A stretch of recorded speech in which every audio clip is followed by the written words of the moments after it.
Good morning, everyone. So, this is Echo speaking. Kendall is going to be late for today's call. She had an appointment earlier and she isn't able to join at the start time as usual. So I'll give it a few more minutes, try to get critical mass, and then we can get started. Sure, Echo. Echo for the update. Sorry, I didn't catch that. No, thank you, Echo, for that update. All right, thank you too. So looking at the agenda, I see the few regular items. If there's anything else that anyone wanted to discuss, they can go ahead and put it in right now so we can make time for that. I'm going to go ahead and post the notes in the chat thread here for those of you who don't know where to find it.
Okay, let's give it one more minute and then we can get started. I see people coming in slowly. We are now up to 19 people on the call.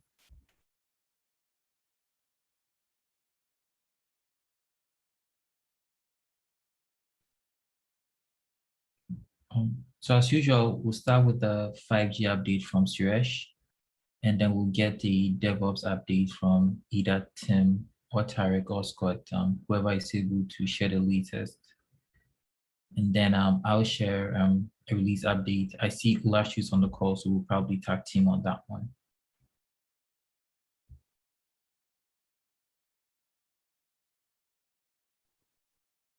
Okay. Echo, can we start off with 5G update? Yeah, I think so. We are up to 21 now. So yes, please go ahead, Suresh. We should get started. Okay. Yeah, we have a few things to share. The 5G hardening feature, and then also a couple of features that are in progress from the team. So we start off with MVC hardening status. Yogesh, you want to go ahead? Sure. Thanks, Suresh.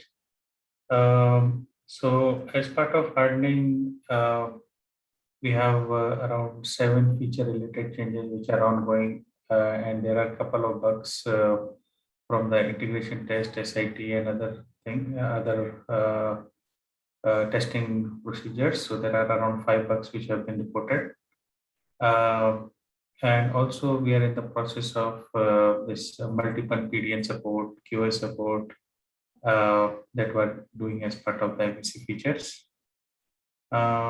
As part of subscriber DB management, we are in the process of extending it the SUSI-based encryption mechanism where the MC will be encrypted. And right now we are about to commit a feature where we can distinguish between 4G and 5G subscribers. QoS policy related changes, network initiated session modification, coding for these features are in progress. So with that, the PCF will be in place, where we can dynamically change the QoS of the existing sessions. And other features like monitoring, usage reporting, and multiple sessions support, they're in pipeline, which we are targeting for Q4. Coming to the status for SIT, we have run a basic SIT case. The basic registration is going through fine, but we are blocked because of fiduciation establishment. We tried with an alternate core, but there also we are having the issue. We are actively engaged with the BICIL support team. We have provided the necessary inputs. We are waiting for their feedback. Coming to the ITL, the TerraVM regression suite, there are around 60 test cases which are which runs on a daily basis on the 5G master branch. There are more to be added. We have now around 75% of pass rate. There are few failures, but this includes some of the features which are not fully delivered. But as the scripts were ready, we thought we just include them also in the regression. So soon the rate will increase as these features will land in. Coming to the scale tests, we have tried around 600 UE attach, detach. We have run the initial test. The initial run looks positive results. Memory, CPU, and the process itself is stable after the test. However, we have just run it for like a couple of times. We have to do it more extensively to see how are the results, and hopefully we'll share a more detailed report in the next meeting. Of course, there are some stability issues which we are encountering when we are having this attach rate of 10 UEs per second, and after 200 registrations, we are seeing some stability issues for which we have created the Zen task. Also, there are some benchmarking throughput we are doing for the fast path perspective from the UPF. So there are some open source tools and the commercial tools we are evaluating where we can come up with the benchmark numbers for throughput. Coming to the unit testing, some of the basic unit testing infra is in place. There are test cases which are added. So we are little bit better shape in NGP. In AMF side, we are adding more cases. This is the target is to have around 60% of the code to be covered as part of Qt infra.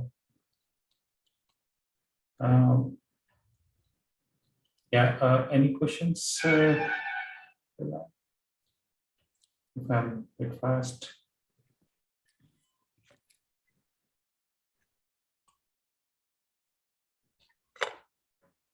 Okay. Yeah. Moving on to the refactoring thing, as part of our unit testing and some other testing, we found that there are some portions which can be optimized and it will yield a better result, especially when we move on to the stateless feature. So some of these AML procedures we are making it more flat, more simple. The reason being it will be easier to integrate with when we move on to the stateless feature. And also some portion was required for the SUSI decryption scenarios. We have to add some procedures for that. And again, this was a long pending task. We are slowly migrating from hash tables to maps wherever possible.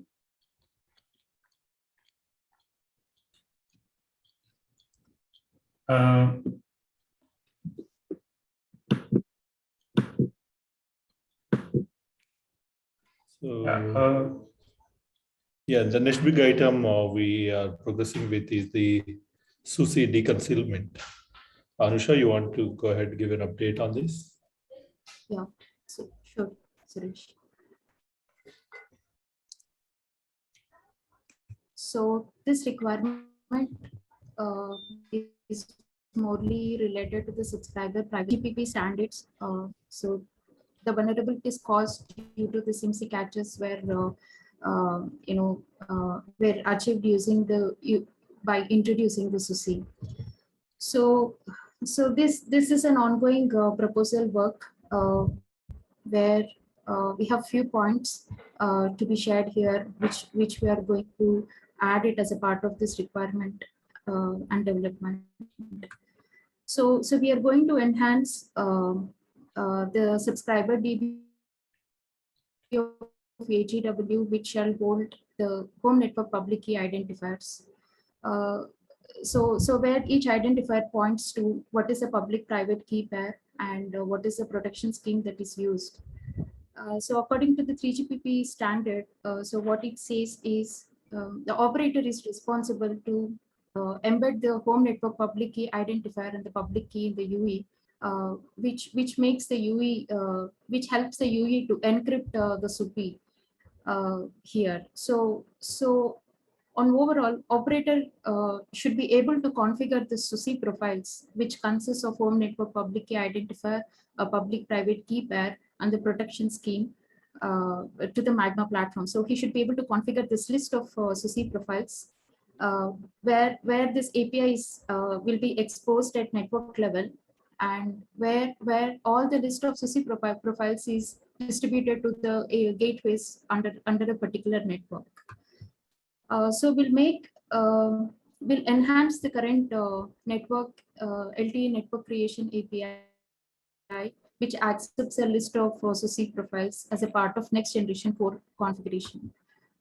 So a new module called subscription identification deconcealing function shall introduce to subscriber DB, which which actually receives the request from AMF if SUSI is part of the UE registration request. So this SIDF module will have an algorithm to decrypt the SUSI and extract the SUPI out of it, MSIN out of it. So AGW, so the SIDF module, which is part of subscriber DB, should actually have access to the list of public private key pairs of a particular public key identifier. So AGW should have a mechanism which holds the this public private key pair and the protection scheme, the entire SUSI profile from the orchestrator periodically, like the way we are doing it for the subscriber info, where subscriber DB actually holds the list of subscribers periodically from the orchestrator. So to operate in the headless mode, we shall provide a Python utility to configure the SUSI profiles and to feed the list of SUSI profiles to subscriber DB of AGW. So the whole thing is actually represented as a brief diagram in the next slide. So not much architectural changes were introduced here. So we'll have an NMS or REST API, which helps in creation of a network where the SUSI profiles are all part of the that network creation REST API. And we'll enhance the current cloud RPC servicer of subscriber DB in orchestrator, which actually fetches the public-private key pair of a particular network.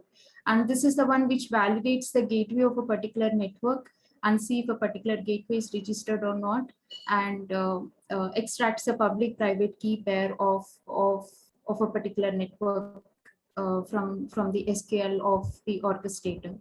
So this, so we'll introduce a new gRPC called, you can see something in the right side, like list home network public private key pairs, like the way it is happening for the getting the subscriber info.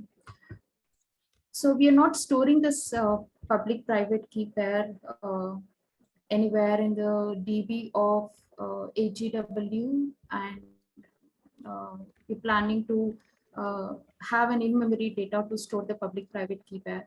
And the new functional module of subscriber-DB SIDF shall have access to this in-memory data and have an algorithm to, decrypt the SUSI upon upon receiving the request from AMF and return the MSIN back to the AMF. So in brief, this is about the approach that we are going to introduce to store the home network public-private key pairs in Magma platform, and how it distributes to the multiple gateways under a network, and achieve the SUSI extensions here.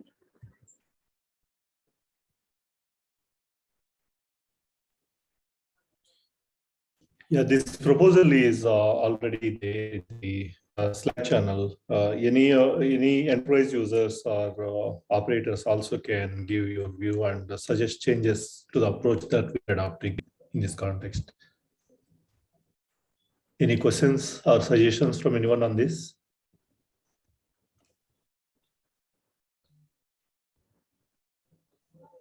One thing to consider, Suresh, is how the key revocation will be happening. Oh, yes, Ulas. That's important. So yeah. I think this can be handled properly, maybe on the network side, but particularly if we make assumptions on the UE side about how the key distribution is happening to the UE itself. I think we need some analysis on that. Sure. Anusha, already did you think that, or do we need to do a bit of research? Yeah, some studies required there, Suresh. I'll come up with answers for that. Yeah, that's very important one. Noted, Ulas. Okay, can we move on to the next one, the 5G QoS? Pravina, you want to give an update on this? Yeah, hi Suresh. May I audible? Yeah, go ahead, please. Can you move the slides? Yeah. So as of now, it's in the master branch code is landed for a default QoS. Default QoS means it is MF is fetching from the subscriber DB. Subscriber DB is configured default QoS, or section D is fetching from the policy DB. Is there any default QoS is come to the file user? So this part of AMF, SNF, and pipeline is all complete code is landed there in the master branch. So now it's like testing is ongoing, integration testing, and starting with the multiple QoS supported is already code is there in section B. So means it like policy DBs or somewhere like in the cloud network, somebody some configuring is for the APN and subscriber for QoS. That also is supported in section B. That policy and one is spending taxes PO5 support. So it is ongoing. I think code will start from next week onwards, like it is for OBS kernel and new controller the ongoing process for the code supports. So that's it, Suresh. Yeah, thanks, Pravina. And in addition to these, already in the month of September and October, we are also progressing on dynamic policy support. However, by first week of November, we are anticipating the changes will be ready for integration test. Probably in the next community meeting, we'll bring the detailed account of what are the changes related to dynamic policy management that are coming into the master branch. So I pause here. We can take some Q&A related to 5G update. Any questions? Yeah, I have a question, just a general one. So what's the current, like, to me, it's still not clear, like what's currently like in the master branch for 5G? So what's working today? And is there something, is there not? And when are we going to have like, let's say a working 5G implementation? Yeah. Today on master branch, we have the 5G standalone fixed wireless access MVC part of the features ready. Basic registration, establishment, ideal mode support and paging, and also service request handling, both signaling mode and data mode. They're available. Only thing is, it is not yet quite stable for a general release. So a hardening exercise is going on. As Yogesh reported, there are a few bugs, and also in the system test environment, we went through some stability issues, say across different GNBs. The behavior was not consistent on a few of these procedures. So the hardening exercise is going on currently. However, on DS tester, UERA SIM, and also on TeraVM test environments, we see fair level of stability on these MVC features. One of the partners, they are Brisanet from Brazil. They started using Magma in their lab. Of course, I should not say using, rather I correct myself. They are doing field trials or lab trials. In that, they have used one particular vendor, GNB, and then they bumped into issues. That issue they have is a particularly distinct one. The similar issue we haven't seen on BiCell's environment and also on TeraVM and other simulators we are using. So triaging such issues is somewhat trickier. It's in that phase right now. Probably we can have a better update next week in terms of the exact issue that we are triaging in the case of Brisanet. Awesome, thank you. So just to chime in, the TeraVM test, I mean, they are posted on a daily basis on the Slack channel, so you can follow that Slack channel. And the name of the channel is Magma_5G SA regression. It goes like that. I can send you the link. So the test cases are listed, what is passing on which fields. It is quite visible there, basically. So if you are interested in what is working on the master today in a consistent basis, that is one place to look into. Okay. I mean, yeah, Ulas, I'm sharing screen and pointing to the channel. If anybody wants to have a look at it, they can. Do you want to open the folder and show how the Excel sheet looks like? Sure. And this is an auto-generated sheet. So the latest build is, or every day at lunchtime or noontime Pacific time, I think it is loaded and tested against all the suite of tests visible here.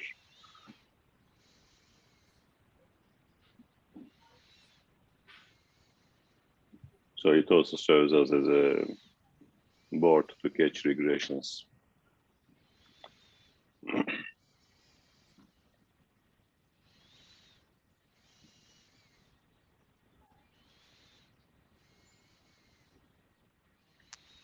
And it is important for more people to give it a try, test, particularly if you have a different G node B and UE combinations. Reporting your issues early on will help us to bring the stability that Suresh is talking about.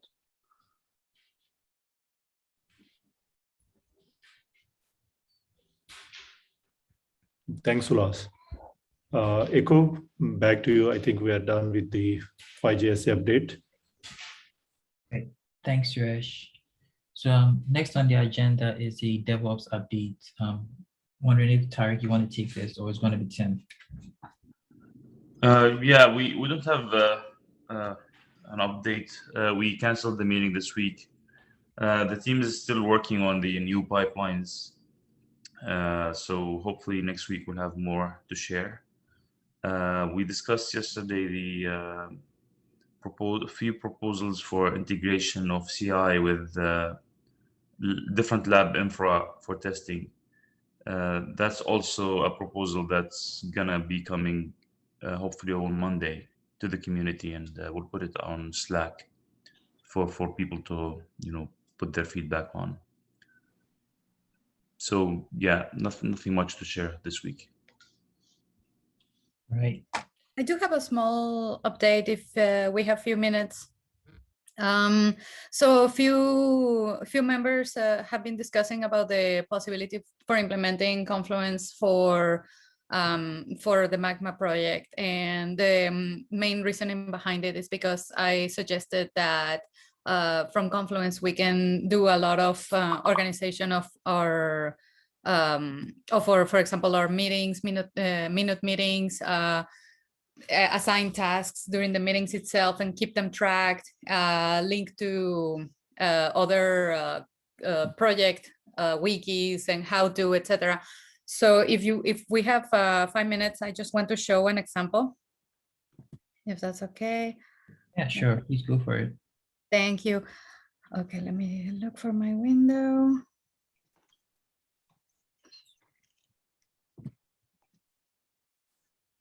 Okay, can you guys see my screen? Yeah. Okay, so this is another project that I work a lot with, OwnUp project, and this is how they their Confluence look like. It might look a little bit busy at the beginning since this project has been around for probably more than 5 years. And I've been 5 years in Linux Foundation, so it's probably a little bit longer than that. But I just want to show an idea on how we can probably organize our Confluence if we decide to acquire one. And I just want to hear everybody's feedback on what do you guys like about this? What do you guys will find tedious about this, etc. And considering also the maintaining part of it, which unfortunately, when it comes to wikis, things go out of date quick, but we hope that we can keep it up on the updates. So basically, if you guys go and look into this wiki.ownup.org, this is our community project wiki. And we have here organized several topics. For example, how to get involved, and for somebody that just joined the community, where to find the mailing list, upcoming events, information, best practices. So here we have also links to our LF documentation that describe what is the LF recommended best practices and how the integration flow looks for a particular project. So this probably will say more information about how we're currently doing the migration from GitHub into GitHub Actions, and what is the current blockers, what is the status, etc., so that people are informed on a quick manner and easy way to access that information. Also, we have a lot of how-to articles here. So this is developed by either myself or other community members that want to describe how a particular process is done. So we can have something like that in case of our project. We also have here a little bit more on the releases and the release planning. So this is what we go through for every single release planning. Right now we're working on Istanbul, for example. And this is how the release planning information shows for what we are doing currently. So here teams can look at what are the current milestones, etc., and what are the current status of each particular milestone. Also, we have a lot of topics here that maybe might or might not apply to Magma, but another one important that I wanted to mention here, we have the TSC section and a PTL section. So the TSC section is basically we keep track of everything that happens in every meetings. And if you see here, we have here the TSC meeting links, and we keep track of every week's agenda. And we also show what are the current tasks, etc. So for example, this is the one that happened today itself. Actually, that's why I came a little bit late into this meeting, but because I was in this other TSA meeting. So this is the agenda items, what was discussed, what was agreed. We can organize votes whenever we need to, and log them here. Also, there's recordings of each one of the meetings, and there's links to the recordings, for example. And here you can see how during the agenda we assign tasks as well. So this is an easy way for us to organize what happened in that meeting and what are the tasks that were assigned during that meeting. And similarly for the PTL meeting, so we also have every week technical leadership meeting similar to this current meeting right now, where we do the same. We organize information about what happened in each meeting, and we record the meeting, etc. And yeah, we link also archive minutes. What else I can describe here? We have also meetings per each one of our projects. So we can have a section for if we want to have separate team pages. We can have one for Magma Devops, one for the Magma development team, one for the TerraVM team, for example. So we can organize all that. So I just wanted to show this as an example of what we can have and what we can do. And yeah, I will be happy to hear your comments. And if you want to look into this example, I'm gonna throw in the chat. So it's wiki.onapp.org. If you guys want to see this example for yourselves and see what we can do for this community. It would be very nice for me to get your feedback. I mentioned in the next TSC meeting, this is going to be presented as a possibly a service that we can adopt. And as we discussed, this can be done and maintained also by LF, and it doesn't come to an additional cost to the community. So I just want to know what your feedback is and whether you guys think this could be useful for everybody. It's I've got a really question nice. for you. Oh, go ahead. Yeah. Sorry. Hey, yeah, it's really nice. Also, 9 months back, I actually suggested that we should use Confluence, but at the time we decided to go ahead with like Facebook's dinosaurs documentation that we have right now. But yeah, we can still reconsider this Confluence thing. Yeah, sure. We can leave the one that you're currently using, the Docusaurus, for the technical part of it, but we can have this more the Confluence one more as of like, for example, when somebody wants to join fresh in the community, or like keeping track of the meeting minutes, so that we don't have to do a lot of document sharings. It can get a little bit lost, and it can be a little bit messy. So it's basically a place where we can have a centralized place where we can have a pointer for each one of the of these documents. Right. All right, so I had another question for you. So Yeah. it's related on the same subject. So what does this bring that we don't already have with the current Magma documentation? Because ultimately, like, it's a new tool, it's a new thing. Yes. So for newcomers, it's still an addition of a new thing to know about. So it adds complexity. Mm-hmm. So we would need to make sure that its added value is more important than Correct, than add more confusion, right? The main reasoning behind this was because I noticed that many of our team meetings and action items information were a little bit decentralized. So I took the time to show this as an example that we can potentially adopt in case you guys will find it useful. But if it adds to the confusion, that's exactly what I'm presenting it to this group first before we present it to the TSC meeting, because I want to know if from your perspective, it could add more confusion when somebody new from the contributor side comes in and says, oh, you know what, I want to participate in the Magma project. Where shall I go? Where shall I start?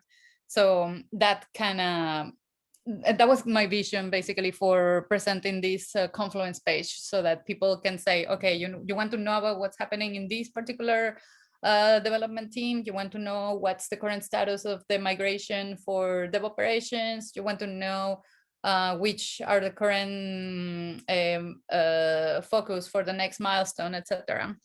But if you guys feel that this will add to the confusion, that's also very valid. And we can tell the TSC meeting that, okay, this probably will be less of a benefit than a benefit itself. So we discuss not to go for it, for example. But yeah, I just want to make sure it definitely adds a value rather than add confusion. Yeah. So we can use this as, we can use it as a documentation and meeting notes for, like, we can use this for everything, like, which I have seen in Linux Foundation projects. Mm-hmm. Yes, so we can use it for all the minutes for storing the recording meetings. I'm not sure if these current meetings, where are they being recorded? I know they're being recorded, but I'm not sure if it is a easy and open accessible place where anybody can go and access those recordings if somebody misses a meeting, for example. And also a way to organize any action items that came from the meeting, for example. So we can, another thing we can do is give it a try and see how it goes. But I know that there's going to be probably some people responsible for updating that wiki. So if you guys feel that currently there's probably no, how do you say, that there's no enough bandwidth for keeping up with the maintenance of the wiki, then that's also a very valid point. Right. I personally really like Confluence because I also have seen a lot of Linux Foundation projects, and it's very familiar and easy to use. Yeah, and we have a lot of plugins that we work with too. So for example, if you want to add a tutorial pointing to certain parts of the code, etc., we have GitHub integrations, we have other kinds of integrations. I'm honestly, I only know by how the community asks me to install certain plugins. So I myself, I'm a very basic user for the wiki, but the community responses that I've been getting from using this Confluence has been pretty positive, and with everything that it can offer via the plugins as well. Right. Yeah, thank Jessica. I think this is worth presenting to the TSC. Might be interesting to see what the outcome is. I had a question of my own though. So how do you manage like access and permissions and stuff like that? So right now it's open to any registered user. So it's the same way. If you have a LFID account, we can offer you the access for editing certain certain pages in the spaces. Anonymous access will have mostly the reading permissions. And in this case of this particular community, we have a section that is dedicated to the security committee. And that security committee access to that space is completely protected by certain users that can request access, and they will be given access via the LFID. But the main anonymous access has the majority of the reading capabilities. Right. So if I know that you guys probably have will experience the reading access, the anonymous access to this wiki, so you can see for yourselves like how we can control those permissions. And if you, I know that this wiki is very big, so there'll probably very few spaces that are completely protected by certain people that can only have access to those. Yeah. But it's all managed via LFID. Yeah. All right. So thank you. Yeah, my pleasure. So I'm gonna go ahead and present this also in the TSC meeting. If you guys have additional comments on this and want to let me know about it, feel free to send me an email. Whether it's yes, this could be useful or no, I think it will add to the complexity. Feel free to send me an email and I can take those comments into the TSC meeting. Right. Thank you. Right, thank you too, Jessica. So going on to the last item on the agenda, it's our release. I think I shared on the last call that we're working on a dot release, so a 1.6.1 release. I see Ulash and Ashwin on the call. I'll let them speak to it if either of you want to take it on first. Yeah, I can go ahead. So as you know, we already have some beta basic last week. There are a number of memory leak issues that we observe in some of the new test cases that we are testing. We are fixing them as we speak. I think we are 90% done on that. We have the last 10%. We also, I think, need to rerun some of the tests between 1.6.0 and 1.6.1 because test cases are slightly different. So a benchmarking, a more apples to apples comparison is needed. Azwin, do you have anything to add?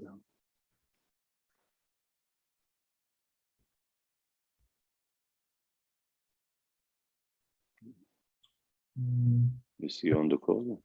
He was, but I don't think he is anymore.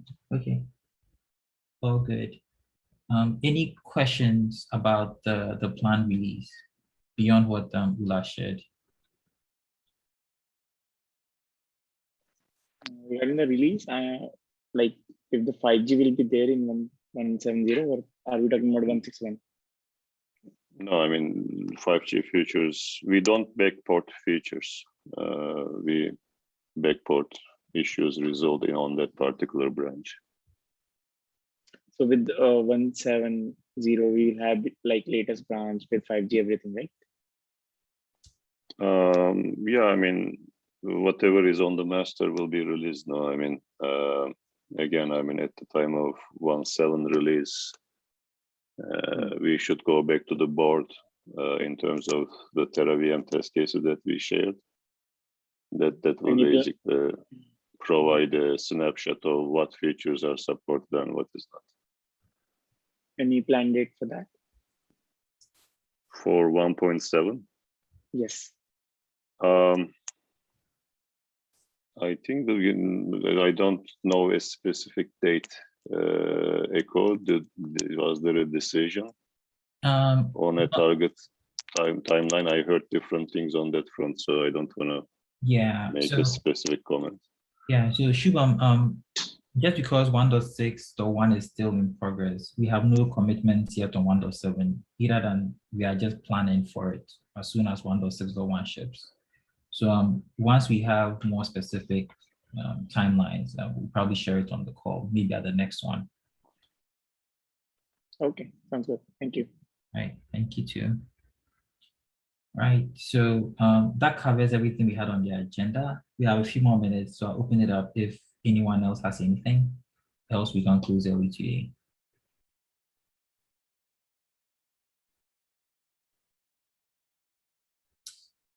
All right, looks like there are no other questions. So thank you all for joining today and see you all in 2 weeks. Have a good rest of the week. Thank you.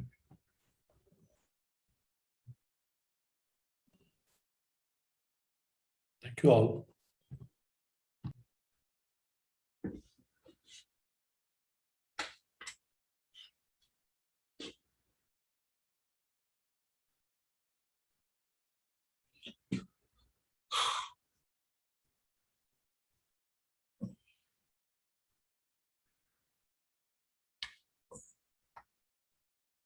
Hmm.